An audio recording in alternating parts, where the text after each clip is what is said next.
Selamat pagi dan salam sejahtera saya ucapkan kepada Puan Nurul Ain dan Dr. Nazha serta rakan-rakan yang saya hormati sekalian.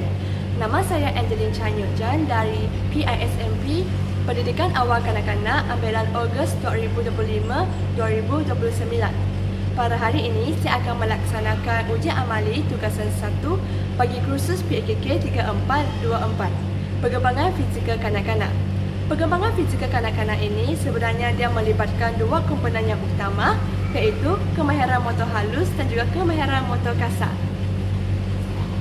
Pengembangan fizikal merupakan satu aspek yang sangat penting dalam pendidikan awal kanak-kanak.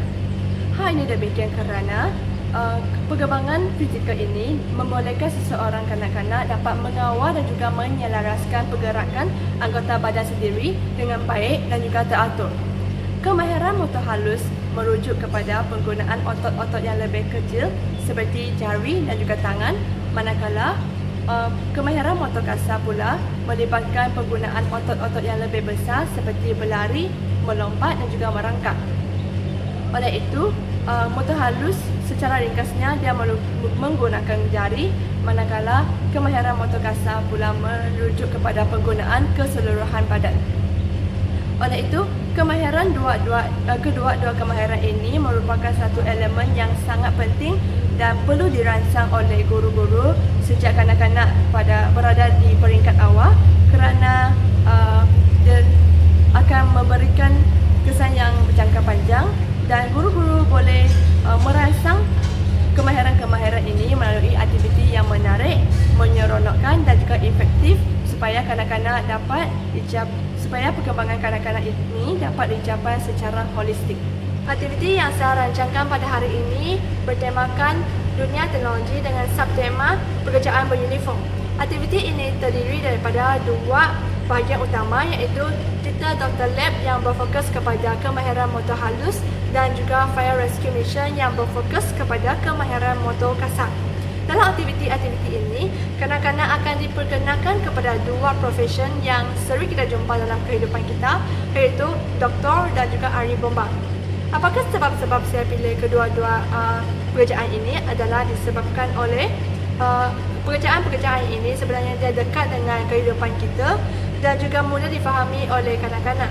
Sebagai contohnya, kanak-kanak tentu akan berjumpa dengan doktor sekiranya mereka sakit ataupun buat body check up, manakala mereka juga akan berjumpa dengan ahli bomba apabila ahli bomba ini melaksanakan tugasan-tugasan mereka dalam kehidupan kita seperti menangkap ular, menyelamatkan kucing, memadamkan api semasa ada kebakaran dan sebagainya.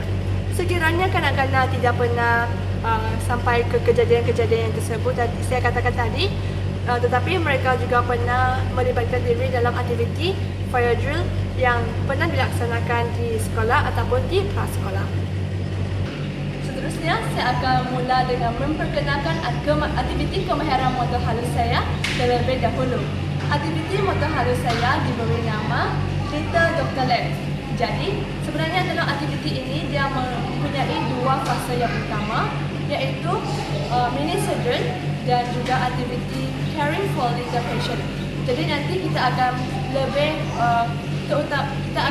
terlebih dahulu buat aktiviti caring for little patient, dan kedua-dua aktiviti ini sebenarnya dia dua-dua fasa ini, aktiviti yang akan dilaksanakan dalam dua-dua fasa ini sebenarnya dia akan berfokus kepada aktiviti simulasi dunia perubatan yang seronok dan sesuai bagi kanak-kanak. Jadi tanpa melegakan masa, marilah kita bersama-sama melihat kepada aktiviti fasa pertama, iaitu caring for little patient. Let's go. Jadi sebenarnya dalam aktiviti ini saya akan memperkenalkan bahan-bahan yang perlu digunakan terlebih dahulu. Sebenarnya aktiviti ini sangat mudah sahaja untuk menyediakan bahan-bahan yang diperlukan. Antaranya termasuklah bahan-bahan cetakan seperti ini dan juga glue tape yang melekat dekat bahagian belakang plaster. Jadi aktiviti pelaksanaannya macam ni. Kita lihat dekat sini ada satu lembaran pesakit yang menunjukkan satu beruang yang sedang sakit kan. Jadi dekat burung-burung atas burung ini sebenarnya dia ada banyak lagi gambar-gambar plaster yang berlainan. Setiap plaster ini sebenarnya dia ada bentuk dan juga warna dia tersendiri. Contohnya, dekat sini kita boleh nampak triangle. Okey. Dekat sini pula nampak square. Sini circle, rectangle, oval dan sebagainya. Jadi, kanak-kanak nanti dia perlu mengenal pasti dulu apakah bentuk dan juga warna yang terdapat dekat sini. Lepas tu dia cari dulu. Dia akan cari mana satu yang betul. Lepas tu menampal di kawasan, di lokasi yang tepat. Sebagai contohnya, kita buat dari atas dulu. Dan ni kita nampak oval kan yang warna orange. Jadi dekat sini saya pilihlah mana satu orange, lepas tu oval lagi. Ni, okey. Jadi saya ambil ni, lepas tu lekat dekat sini bahagian kepala dia tu. Dah lekat. Okey. Yang lain pun sama juga, kita siapkan yang semua. Contohlah triangle lekat dekat sini. Sebab sini pun triangle juga kan. Lekat. Okey. Square. Circle.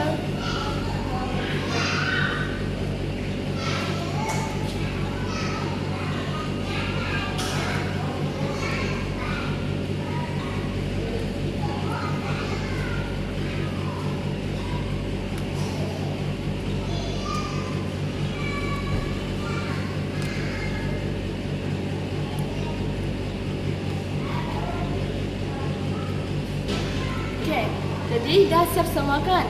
Nanti cikgu-cikgu bolehlah macam semak dulu apakah yang dibuat oleh anak murid sendiri ataupun kanak-kanak. Contohnya, mereka bersemak satu demi satu, adakah dia menampal dekat tempat yang betul, adakah dia terbalik. Contohnya, dia terbalik yang segi empat ni ke bahagian bulatan. Okey, dia terbalik dah. Jadi cikgu-cikgu boleh tegur dengan murid supaya suruh mereka lekat dekat tempat yang betul. Lepas tu mengenal pasti membezakan shape square dan juga shape circle ni. Okey, melalui aktiviti ini kanak-kanak boleh meningkatkan koordinasi mata dan juga tangan, meningkatkan pergerakan jari, lepas tu meningkatkan daya fokus ataupun tumpuan mereka, daya tumpuan dan juga fokus mereka, dan juga mengenali warna serta bentuk-bentuk melalui aktiviti ini. Sebab aktiviti ini ada bentuk yang berlainan kan. Jadi cikgu-cikgu bolehlah ajar kanak-kanak supaya mereka mengenali bentuk-bentuk ataupun warna-warna daripada aktiviti ini. Contohnya red, orange, purple dan sebagainya. Selain daripada itu, aktiviti ini sebenarnya pun senang disediakan oleh guru-guru sebab dia menggunakan bahan-bahan yang mudah sahaja. Print, lepas tu laminate, lepas tu boleh ulang-ulang kali pakai bahan-bahan ini. Sekiranya guru-guru takut kanak-kanak dah bosankan untuk asyik je burung ni, asyik je plaster yang sama je, tempat yang luka yang sama je kan. Jadi guru-guru juga boleh menggunakan AI untuk menghasilkan watak-watak yang lain yang diminati oleh kanak-kanak. Contohnya yang panda ni. Okay, guru-guru juga boleh menggunakan AI, lepas tu minta dia untuk menghasilkan watak yang disukai oleh kanak-kanak. Okay, yang ni pun sama. Mengenal pasti bentuk, lepas tu cari plaster yang betul, lepas tu melekat dekat tempat yang betul. Macam tu. Ini sahaja untuk aktiviti fasa pertama dalam kemahiran motor halus saya, iaitu Caring for Little Patient. Baiklah, sekarang kita akan melihat kepada aktiviti kemahiran motor halus fasa 2. Jadi dalam aktiviti fasa 2 tadi ini kita akan buat satu aktiviti yang diberi nama mini surgeon. Okey. Seperti apa yang kita tahu kan, mini surgeon ini adalah doktor-doktor yang membantu orang untuk buat pembedahan. Jadi saya juga modifikan satu aktiviti yang sangat sesuai untuk kanak-kanak peringkat prasekolah untuk menjadi seorang doktor perbedahan, dan juga melalui aktiviti ini dia dapat meningkatkan koordinasi badan kanak-kanak, iaitu terutamanya dari bahagian jari. Jadi untuk langkah-langkah pelaksanaannya, marilah kita lihat satu demi satu sekarang. Jadi dekat sini guru-guru boleh menyediakan pelbagai ataupun durasi anggota badan yang terluka ataupun cedera. Contohnya saya pilih tangan yang terluka ini. Dekat sini guru-guru akan membimbing kanak-kanak menjadi sebagai seorang surgeon, mini surgeon ataupun doktor pembedahan. Jadi guru-guru perlu membimbing kanak-kanak untuk buat jahitan dekat bahagian luka ini. Contohnya, okey, ke sini cara pelaksanaannya. Dekat sini kan ada tali. Tali ini dia merupakan satu alat pembedahan yang doktor akan gunakan semasa mereka buat surgery ataupun pembedahan. Jadi kanak-kanak pun akan experience pengalaman ini juga menggunakan tali ini. Okey, seterusnya kanak-kanak akan masukkan tali ke dalam lubang. Okey, masukkan, lepas tu tarik keluar, ya macam ni. Lepas tu masukkan lagi dari belakang. Okey. Dekat sini, guru-guru boleh ajar kanak-kanak cara untuk menjahit ataupun cara untuk menjahit supaya kanak-kanak tahu bagaimana untuk menjahit supaya sesuatu benda tu dia lihat kemas. Kalau kanak-kanak yang mungkin kalau guru-guru tak bagi tahu kanak-kanak kena jahit macam mana, kanak-kanak mungkin akan buat macam ni. Jahit masuk, lepas tu tali tu dia keluar dekat sini. Kan nampak tak cantik kan? Dekat atas pun dah cross macam ni. Dah cantik kan? Jadi kanak-kanak akan diminta oleh guru untuk keluarkan tali ini dulu. Lepas tu guru-guru membimbing dia buat cara yang betul. Contohnya, guru-guru bagi tahu kanak-kanak bahawa masuk dekat belakang. Lepas tu tarik keluar. Lepas tu masukkan lagi. Kan dah kemas kan? Okey, sekarang ni dah kemas dah. Okey, dah betul dah. Jadi, melalui aktiviti ini sebenarnya guru-guru boleh mengajar kanak-kanak tentang koordinasi jari, tangan dan juga meningkatkan daya tumpah mereka dan juga mendidik mereka supaya menjadi sabar. Sebab aktiviti ini kalau dia salah kan, guru-guru kan akan suruh dia buat sekali lagi. Jadi dari sini kesabaran kanak-kanak juga akan dilatihkan. Selain daripada itu, sekiranya guru-guru rasa kanak-kanak dapat siapkan semua ini dalam masa yang singkat ataupun dapat siap dengan laju, guru-guru boleh meningkatkan cabaran dia ataupun meningkatkan sedikit tahap kesukaran dia melalui mungkin kita tambah bilangan lubang dekat sini dan kita hadkan masa supaya kanak-kanak tengok ni, lubang kan dah tambahkan bilangan lubang tu, dah ditambah. Lepas tu guru-guru boleh meminta kanak-kanak untuk siapkan jahitan ini dalam masa yang ditentukan, ataupun guru-guru boleh meminta kanak-kanak untuk menggunakan batang es krim yang dibuat seperti dalam bentuk penyepit ini. Lepas tu penyepit ini dia sebagai satu alat pembedahan simulasi yang akan doktor gunakanlah semasa mereka surgery juga. Jadi ke sini guru-guru boleh meminta kanak-kanak untuk menyepit dulu tali, lepas tu masuk ke lubang yang disediakan macam ni. Nampak dah keluar dari belakang, menyepit lagi, tarik keluar.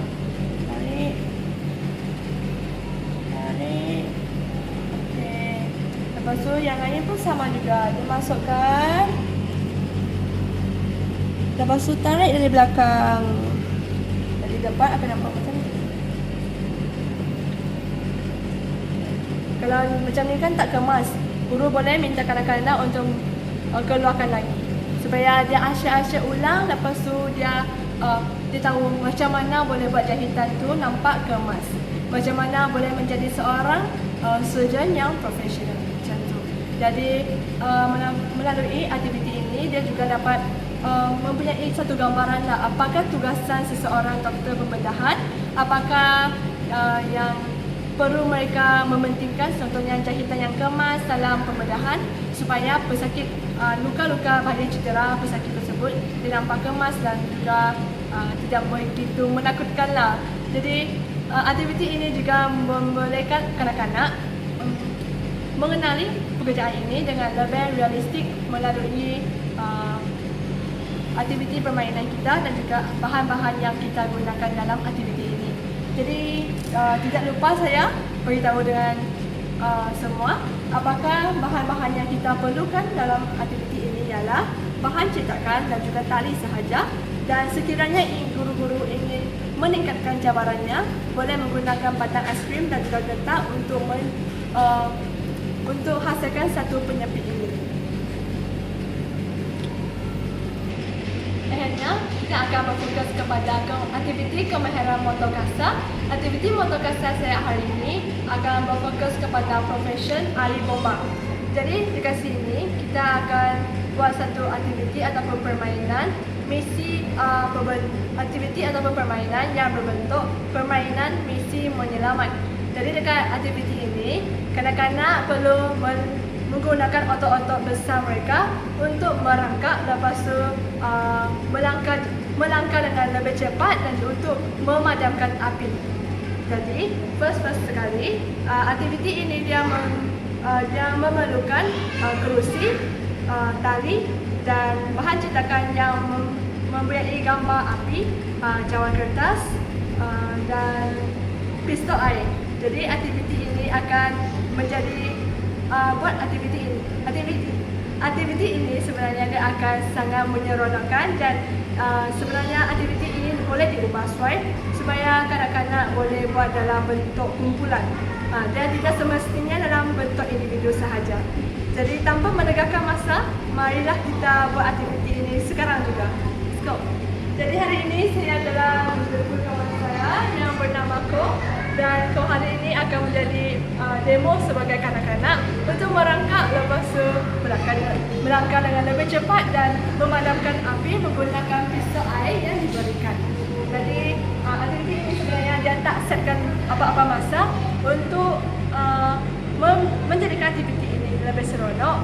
Guru-guru juga akan menyediakan BGM ataupun muzik latar supaya aktiviti ini menjadikannya lebih realistik dan juga lebih seronok apabila kanak-kanak bermain.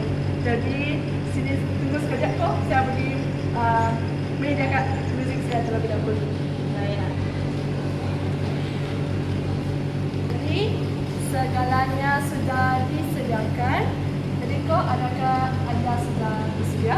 Yeah. Kalau saya kata 1, 2, 3, awak barulah mula berangkat. Okey? Dah sedia kok? Dah.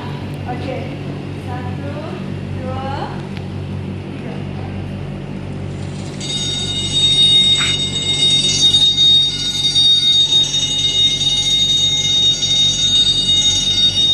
Okey kok, di sini awak boleh menggunakan pistol air untuk padamkan api.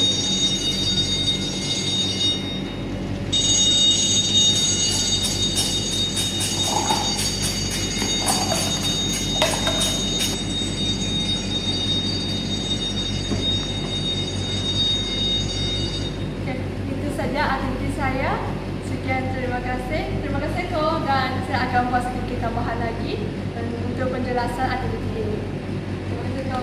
Saya dapat penjelasan. Okey. Sebenarnya aktiviti ini jarak ini boleh diubah di mana tadi Ko dia merangkakkan, lepas tu dia akan sampai ke area ini. Sebenarnya jarak ke sini dia boleh diubah oleh guru-guru mengikut keupayaan ataupun kebolehan kanak-kanak di kelas sekolah. Contohnya kanak-kanak yang berumur 5 tahun, dekat sini guru boleh buat 2 langkah kecil. Contohnya 1, 2. Di sini kanak-kanak ambil pisau air itu untuk memadamkan api. Manakala kanak-kanak yang berumur 6 tahun, guru-guru boleh meningkatkan cabarannya sedikit ataupun bagi sedikit cabaran kepada mereka. Kita boleh tambah kepada 4 langkah ataupun 5 langkah macam itu, supaya kanak-kanak dia akan merasa lebih seronok.